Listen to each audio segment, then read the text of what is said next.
ಅದೆಲ್ಲದರ ತನಿಖೆ ಸ್ಟೇಟ್ ಪೊಲೀಸಿಂದ ಎಷ್ಟರ ಮಟ್ಟಿಗೆ ಮಾಡೋಕ್ಕಾಗತ್ತೆ? ಒಂದು ರಾಷ್ಟ್ರೀಯ ಮಟ್ಟದ ತನಿಖಾ ಸಂಸ್ಥೆ ಬರಬೇಕು ಅನ್ನುವ ಆಗ್ರಹ ಇತ್ತು.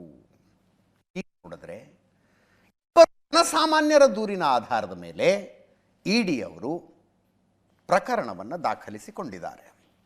ಇಡಿ ಅವರು ದಾಖಲಿಸಿಕೊಳ್ಳುವ ಪ್ರಕರಣಕ್ಕೆ ECIR ಅಂತ ಕರೀತಾರೆ. ಆದರೆ ಇಲ್ಲಿ ದಾಖಲಾಗಿರೋದು TC3 ಅಂದರೆ ಪ್ರಿಲಿಮಿನರಿ ಇನ್ವೆಸ್ಟಿಗೇಷನ್ ಅಂತ. TC3 ನಮ್ಮ ಹತ್ರ ಬ್ಯಾಂಕ್ ಅಕೌಂಟಿನ ಡೀಟೇಲ್ಸ್ ಅದೆಲ್ಲ ಇದ್ದಾವೆ, ಅಷ್ಟು ಡೀಟೇಲ್ಸಿಗೆ ಹೋಗೋದು ಬೇಡ. ಬಟ್ ಇಡಿ ಅವರು ಪತ್ರ ಬರೆದಿದ್ದಾರೆ. ಸ್ಟೇಟ್ ಬ್ಯಾಂಕ್ ಆಫ್ ಇಂಡಿಯಾದಲ್ಲಿ ಇವ್ರ ಅಕೌಂಟ್ಸ್ ಇದ್ದಾವೆ. 2 NGOಗಳು, ಒಂದು ಸಂವಾದ ಅಂತ, ಇನ್ನೊಂದು ಒಡನಾಡಿ ವೆರಿ ಫೇಮಸ್, ನಿಮಗೆ ಗೊತ್ತಿದೆ. ಈ 2 NGOಗಳ ಬ್ಯಾಂಕ್ ಅಕೌಂಟ್ಗಳಿಗೆ ವಿದೇಶದಿಂದ 5 ವರ್ಷಗಳಲ್ಲಿ, ಕಳೆದ ಹಿಂದಿನ 5 ವರ್ಷದಲ್ಲಿ ಏನಾದರೂ ಫಂಡ್ ಬಂದಿದೆಯಾ ನಮಗೆ ಹೇಳಿ ಅಂತ ಇಡಿ ಅವರು ಪತ್ರ ಬರೆದಿದ್ದಾರೆ. ಒಂದು SBIನಲ್ಲಿ ಅಕೌಂಟ್ ಇದೆ, SBIಗೆ ಬರೆದ್ರು. ಇನ್ನೊಂದು ಅವುಗಳ ಈ NGOಗಳ ಪ್ಯಾನ್ ನಂಬರ್ ಇರುತ್ತಲ್ಲ, ಪ್ಯಾನ್ ನಂಬರ್ನ ಕೊಡ್ತಾರಂತೆ. ಅದೊಂದೇನೋ ಸಿಸ್ಟಮ್ ಇದೆ.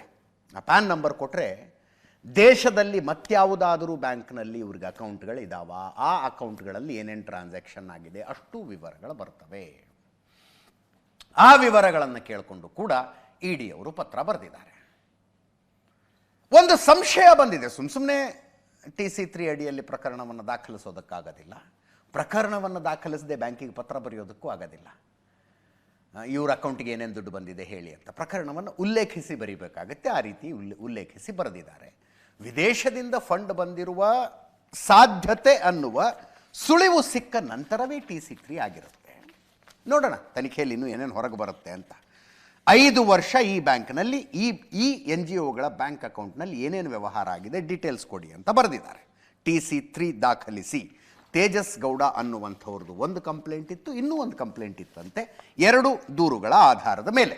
ಇದು ಧರ್ಮಸ್ಥಳಕ್ಕೆ ಸಂಬಂಧಿಸಿದ ಒಂದು ಸುದ್ದಿ ಆಯಿತು.